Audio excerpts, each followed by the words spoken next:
الرجيم بسم الله الرحمن الرحيم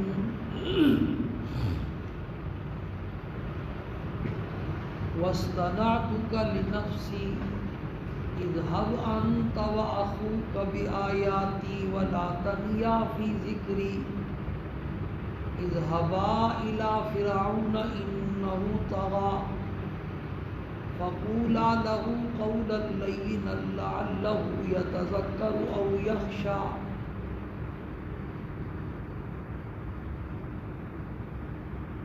حضرت موسیٰ علیہ السلام کا واقعہ بیان ہو رہا ہے۔ یہاں تک بات پہنچ چکی ہے کہ حضرت موسیٰ علیہ السلام مدین کے مقام پر حضرت شعیب علیہ السلام کی خدمت میں 10 سال گزارنے کے بعد جب واپس مصر کی طرف تشریف لا رہے تھے تو راستے میں اللہ پاک نے انہیں ہم کلامی کا شرف بھی بخشا اور اپنا پیغمبر اور نبی بھی بنایا، اور 2 معجزے عطا فرما کر اللہ پاک نے حکم دیا کہ اب تم فرعون کی طرف جاؤ اور اس کو دین کی دعوت دو، انہ طغیٰ، وہ حد سے بڑھ چکا ہے۔ موسیٰ علیہ السلام نے جب دیکھا کہ اللہ پاک کی ذات متوجہ ہے اور بہت بڑی ذمہ داری اللہ پاک نے میرے سپرد کی ہے، تو موسیٰ علیہ السلام نے 5 دعائیں مانگی۔ وہ 5 دعائیں اللہ پاک نے قبول فرما لی۔ اس کے بعد موسیٰ علیہ السلام کو اللہ پاک نے ارشاد فرمایا کہ اب تم جو ہے ان معجزات کو لے کر، تمہاری دعائیں تو قبول ہو چکی ہیں اور پہلے بھی میں نے تمہارے ساتھ بڑے احسانات کیے، وہ اس دن کے درس میں، گزشتہ ہفتے کے درس میں وہ سارے بیان ہو چکے۔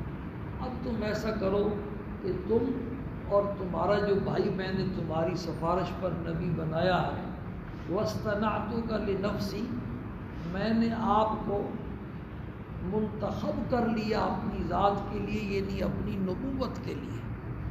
اس پر کئی مرتبہ بات ہو چکی ہے کہ یہ جو نبوت والا عہدہ، اس جمعے پر بھی انشاءاللہ یہ مضمون آ رہا ہے، جو ہمارا مضمون چل رہا ہے، کہ نبوت والا عہدہ جو ہے یہ وہبی عہدہ ہے اور محض اللہ پاک کا انتخاب ہے۔ کوئی آدمی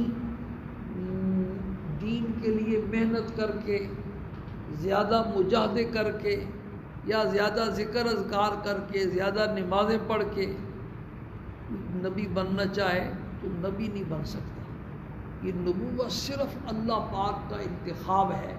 اللہ یصطفی من الملائکۃ رسلا ومن الناس، اللہ پاک خود چنتا ہے فرشتوں میں سے بھی اور انسانوں میں سے بھی اپنا پیغمبر، دوسروں سے اس کے لیے مشورہ نہیں لیتا۔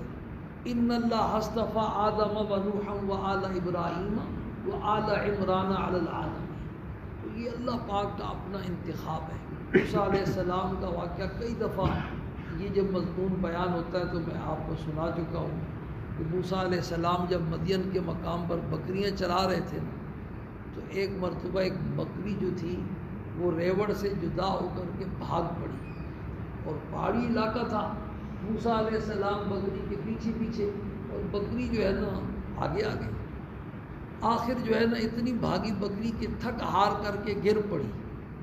جب وہ گری تو موسیٰ علیہ السلام نے اس بکری کو اٹھا لیا اور اس کا جو ہے نا اس کے پاؤں دبانے شروع کر دیے، پیار کرنا شروع کر دیا کہ چوٹ نہ آ گئی۔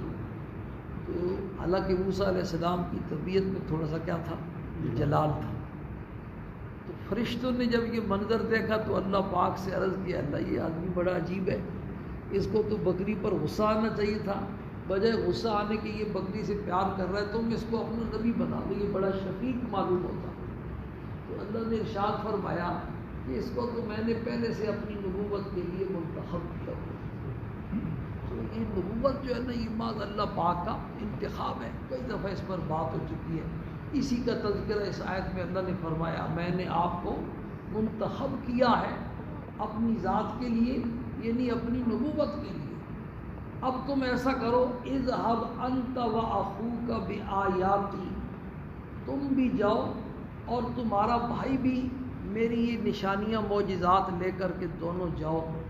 ولا تنیا فی ذکری، لیکن یہ بات یاد رکھو کہ جاؤ تو صحیح لیکن میری یاد میں سستی مت کرنا. یہ آنے والی آیت اور اس آیت میں دین کا کام کرنے والے، دین کی محنت کرنے والے یا دین کی دعوت دینے والے، کسی بھی شعبے میں دین کی محنت کرنے والے، ان کے لیے دو ہدایات موسیٰ علیہ السلام، ویسے تو بہت ساری ہیں لیکن ان آیات میں دو ہدایات اللہ پاک نے دی ہیں کہ ان کے کام میں خیر و برکت تب ہوگی جب ان کا تعلق اللہ پاک کے ساتھ ذاتی طور پر مضبوط ہو. اگر ان کا اپنا تعلق اللہ پاک سے جڑا ہوا نہیں ہے اور وہ اللہ پاک سے کٹے ہوئے ہیں تو پھر ان کا ایک کام تو ہوگا لیکن کھوکھلا ہوگا، اس میں کوئی خیر و برکت نہیں ہوگا. تو دین کا کام کرنے والوں کے لیے سب سے پہلی چیز جو ضروری ہے وہ یہ ہے کہ ان کا اپنا تعلق اللہ پاک سے کیا ہو، مضبوط. اللہ پاک سے تعلق کا جوڑنا اس کی دو صورتیں، ایک تو تعلق کا جوڑنا ہے اور دوسرا پھر اس تعلق کو مضبوط سے مضبوط تر کرنا ہے. تعلق جو جڑتا ہے نا وہ تو اللہ پاک کی اطاعت اور فرما برداری سے جڑتا ہے.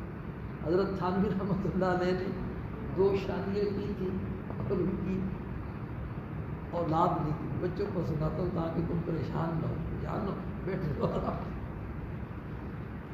تو بچے ان کو بڑے اچھے لگتے تھے تو اپنے، لیکن دونوں سے اولاد نہیں تھی. ایک دن اپنے مرید کو کہا کہ ایسا کرو یار کبھی اپنے بچے بھی لے کے آیا کرو، تم اکیلے آ جاتے ہو. تو اس سے ثابت ہوا کہ بزرگوں کی مجلس میں بچوں کو بھی لے جانا چاہیے. لیکن حضرت تھانوی رحمۃ اللہ علیہ کا مزاج بھی تھوڑا سا سخت تھا، اصول اور ضابطے کے پابند تھے. تو وہ جو حضرت کا مرید تھا وہ مزاج کو جانتا تھا. اس نے بچوں کو 1 ہفتہ تیار کیا کہ حضرت کی مجلس میں جانا ہے اور ایسے بیٹھنا ہے، ایسے بات دو زانو ہو کر کے بیٹھنا ہے اور ہلنا جلنا نہیں ہے، کوئی بات نہیں کرنی ہے. بالکل بچے تھے وہ 1 ہفتہ ان کی تیاری کرتا رہا تو ان کے دلوں میں روب سا بیٹھ گیا، سہم گئے. اب وہ بچے جو ہے نا وہ لے کے آیا مجلس میں حضرت کی، تو اس نے وہ بچے جو ہے نا ایسے بیٹھ گئے، نہ ہلے نہ جھلے. مجلس ختم ہو گئی، دعا ہو گئی. جب اٹھ کے جانے لگا تو حضرت نے اس کو کہا کہ اللہ کے بندے تجھے میں کئی دفعہ کہہ چکا ہوں اپنے بچے بھی کبھی لے کے آئے کروں. اس نے کہا حضرت یہ میں اپنے بچے تو لایا ہوں. انہوں نے کہا یہ تو تمہارے بھی ابا معلوم ہوتی. یہ بچے کا بچے تو وہ ہوتے ہیں جو اچھل کود کرتے ہیں، وہ کبھی جو ہے نا میری کاندھوں پر سوار ہوتے ہیں، کبھی میری ٹوپی اتارتے، کبھی میری داڑھی سے کھیلتے، تو پھر لگتا کہ یہ بچے ہیں. تو بھائی بچوں کی حرکتوں پر ناراض نہ ہوا کرو اور غصے بھی مت ہوا کرو، کیونکہ میں بار بار کہتا ہوں بچوں کو لایا کرو. کیونکہ ہمارے گھروں میں بھی بچے، اب ہمارے بار بچہ میرے 2 دن پہلے نواز سے آئے ہوئے تھے، نواز انہوں نے توبہ ہمارے ناک میں دم کر دیا. تو ہر گھر میں جو بچے ہوتے ہیں نا بچے تو بچے ہیں بھائی. اور جو بچہ اچھلتا کودتا نہیں ہے کہتے ہیں یہ بیمار ہے، اس کو ڈاکٹر کو دکھاؤ جس کو کیا ہے یہ ہیلتھی نہیں رہا. جب اچھلتا کودتا ہے تو اس کا مطلب ہے صحت مند ہے. اور بزرگوں نے لکھا کہ جب جتنا بچہ شرارتی ہوتا ہے نا اتنا ذہین ہوتا ہے، اس کا ذہن جو ہے نا وہ کیا کرتا ہے، کام کرتا ہے. اس لیے آپ پریشان نہ ہو، ان کو بیٹھنے دیں. تو بیان یہ کہ ایک ہے تعلق کا جوڑنا. اللہ پاک سے تعلق جوڑنے کا طریقہ تو یہ ہے کہ بندہ اللہ پاک کی اطاعت اور کیا کرے، فرما برداری. خدا نخواستہ انسان ہے، کمی کوتاہی ہو جائے تو فوراً معافی مانگ لے، اللہ پائے اللہ معاف کر دے، بس غلطی ہو گئی، پھر غلطی ہو جائے پھر معافی مانگ لے، پھر تو یہ ایک سلسلہ اپنا قائم رکھے. اس سے اللہ کا بندے کے ساتھ تعلق جڑا رہتا ہے، لین بندے کی کٹتی نہیں ہے، رابطہ بندے کا جڑا رہتا ہے۔ اور پھر دوسرا، اس تعلق کو مضبوط سے مضبوط تر کرے۔ یہ جو مضبوط سے مضبوط تر ہوتا ہے نا، یہ اللہ پاک کی ذکر سے ہوتا ہے۔ نفلی فرائض تو چھوڑنی، فرائض تو چھوڑے گا تو تعلق ہی کٹ گیا۔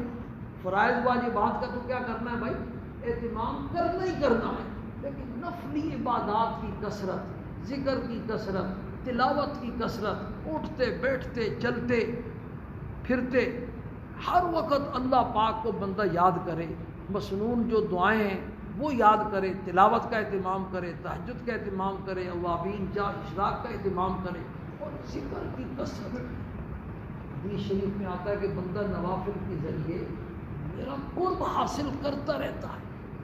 میرا قرب حاصل، ایک وقت ایسا آتا ہے کہ وہ میرے اتنے قریب ہو جاتا ہے کہ میں اس کے کان بن جاتا ہوں جس کے ذریعے وہ سنتا ہے، میں اس کی آنکھیں بن جاتا ہوں جن کے ذریعے وہ کیا کرتا ہے، دیکھتا ہے، میں اس کے پاؤں بن جاتا ہوں جس کے، یہ سارے اعضاء اللہ نے اپنی طرف، بزرگوں نے اس کا مطلب یہ بیان کیا ہے کہ پھر اس کے کان اللہ کے حکم کے مطابق استعمال ہوتے ہیں، اس کی آنکھیں اللہ پاک کے حکم کے مطابق استعمال ہوتی ہیں، اس کے پورا جسم سر سے لے کر کے۔ تو بھائی دو کام، دعوت کا کام کرنے والے، دین کی کسی بھی شعبے میں محنت کرنے والے، ان کے لیے پہلی ہدایت ان آیات میں ہے، وَلَا تَنِيَا فِي ذِكْرِي۔ اللہ اپنے پیغمبروں کو فرما رہے ہیں کہ میری یاد میں سستی مت کر۔ پیچھے گزر چکا ہے انہی آیات میں کہ موسیٰ علیہ السلام کو اللہ پاک نے جب ہم کلامی کا شرف بخشا تو تین باتیں سمجھائیں۔ پہلا مسئلہ اپنی وحدانیت کا سمجھایا، اور دوسرا قیامت کا سمجھایا، اور تیسرا مسئلہ جو درمیان میں سمجھایا وہ یہ تھا، وَأَقِمِ الصَّلَاةَ لِذِكْرِي، مجھے یاد کرنے کے لیے نماز کو کیا کرنا، قائم کرنا۔ میری ملاقات کرنی ہوگی، سرکار دو عالم صلی اللہ علیہ وسلم کو معراج نصیب ہوا، اللہ پاک کا دیدار نصیب ہوا، اللہ پاک کی ملاقات کا شرف نصیب ہوا، اور آپ ایمان والوں کے لیے وہاں سے جو تحفہ لے کے آئے، الصلاۃ معراج المومنین، وہ نماز والا تحفہ لے کر کے آئے۔ بندہ جب اللہ سے ملاقات کرنا چاہتا ہے تو اس کا طریقہ بھائی کیا ہے، وضو کرے، وضو کا اہتمام کرے، سنت کے مطابق وضو کرے، اس کے بعد آ کر کے نیت باندھ لے اور دیکھے اللہ سے میری ملاقات ہے۔ تو موسیٰ علیہ السلام کو اللہ نے فرمایا، وَأَقِمِ الصَّلَاةَ لِذِكْرِي، مجھے یاد کرنے کے لیے نماز کو کیا کرنا، قائم کرنا۔ اور یہاں پھر دوبارہ تاکید کی کہ میری یاد میں سستی مت کرنا، وَلَا تَنِيَا فِي ذِكْرِي۔ جب بندے کا تعلق اللہ پاک سے جڑا ہوا ہوتا ہے اور اللہ پاک سے اس کا تعلق مضبوط ہوتا ہے، اور وہ راتوں کو اٹھ کر کے اللہ پاک سے مانگتا ہے، تو پھر اس کے دین کے کام میں خیر بھی ہوتی ہے، برکت بھی ہوتی ہے، اس کا وہ کھوکھلا پن نہیں ہوتا، اس کے اثرات ہوتے ہیں۔ یہ جتنا کام ابھی یہ تبلیغی جماعت کا جو کام ہے نا، میں نے مولانا الیاس صاحب رحمہ اللہ، ان کے والد تھے مولانا محمد اسماعیل صاحب رحمہ اللہ، ان سب کی وہ تاریخ پڑھی ہے، پوری سوال حیات بار بار پڑھی ہے۔ آپ سوچ نہیں سکتے کہ ان کے دلوں کے اندر کیا تڑپ تھی اور کیا آگ لگی ہوئی تھی۔ حضرت مولانا الیاس رحمہ اللہ کو اپنی جو ہے نا وراثت میں جو کچھ ملا وہ سارا اس کام میں خرچ کر، ایک جو کو ہدیہ آ کر کے پیش کرتا تو وہ بھی اسی کام میں۔ ایک آدمی نے آ کر کے ہدیہ دیا اور کہا کہ حضرت اس کو آپ نے صرف اپنی ذات کے لیے کیا کرنا ہے، خرچ کرنا ہے۔ تو حضرت نے فرمایا بھی ہم نے دین کے کام کو اگر اپنا ذاتی کام نہ سمجھا، اللہ کے کام کو اپنا ذاتی کام نہ سمجھا تو ہم پھر اپنے کب۔ تو اس لیے میرے دوستوں اور بزرگوں، ہم جتنے بھی بھائی دین کا کام کرنے والے، اللہ پاک سب کو دین کے کام کی توفیق نصیب فرمائے۔ ایک معمولی کام نہیں، یہ انبیاء علیہ والسلام کی وراثت ہے۔ جیسے نبوت انتخاب ہے نا اللہ کا، اسی طرح دین کا کام کرنے کے لیے یہ بھی اللہ کا انتخاب ہے۔ اللہ پاک تو جس سے بھی کام لینا چاہے، بھائی چودھری اور نواب نہیں کریں گے تو غریبوں سے اللہ پاک کام لے لیں، سید کام نہیں کریں گے تو دوسری قومیں ان سے اللہ پاک کام لے لیں۔ اللہ پاک کا ارشاد فَإِن تَوَلَّوْا يَسْتَبْدِلْ قَوْمًا غَيْرَكُمْ ثُمَّ لَا يَكُونُوا أَمْثَالَكُمْ، اگر تم نے نہ مانا، اعراض کیا، تو اللہ پاک تمہیں لے جائے گا، کسی اور کو لے آئے گا۔ ثُمَّ لَا يَكُونُوا أَمْثَالَكُمْ، پھر وہ تمہاری طرح نہیں ہوں گے۔ تو یہ دین کا جو کام ہے یہ اللہ پاک کا انتخاب ہے، اور یہ وہی آدمی کر سکتا ہے جس کو اللہ پاک چن لیتے ہیں اور توفیق عطا فرماتے ہیں. تو اللہ پاک ہم سب کو دین کا کام کرنے کی توفیق نصیب فرمائے. تو بہرحال پہلی ہدایت یہ ہمارے جماعت والے بھی جب یہاں جاتے ہیں آپ نے دیکھا گشت کے لیے جاتے ہیں تو ایک آدمی کو ذکر پر بٹھا جاتا ہے. اس ذکر کے ذریعے پوری جماعت کا وہ نمائندہ ہوتا ہے. اللہ پاک سے اس کا کی ملاقات ہو رہی ہوتی ہے, وہ اللہ کو یاد کر رہا ہوتا ہے تاکہ یہ جو گشت میں ساتھی گئے نا ان کے کام میں اللہ پاک خیر اور کیا ڈالے برکت ڈالے. تو پہلی ہدایت دین کا کام کرنے والوں کے لیے اس آیت میں ہے وَلَا تَنْيَا فِي ذِكْرِي, میری یاد میں سستی مت کرنا. اذهبا إِلَىٰ فِرْعَوْنَ إِنَّهُ طَغَىٰ, اور تم دونوں جاؤ فرعون کے پاس, بے شک وہ حد سے بڑھ چکا ہے.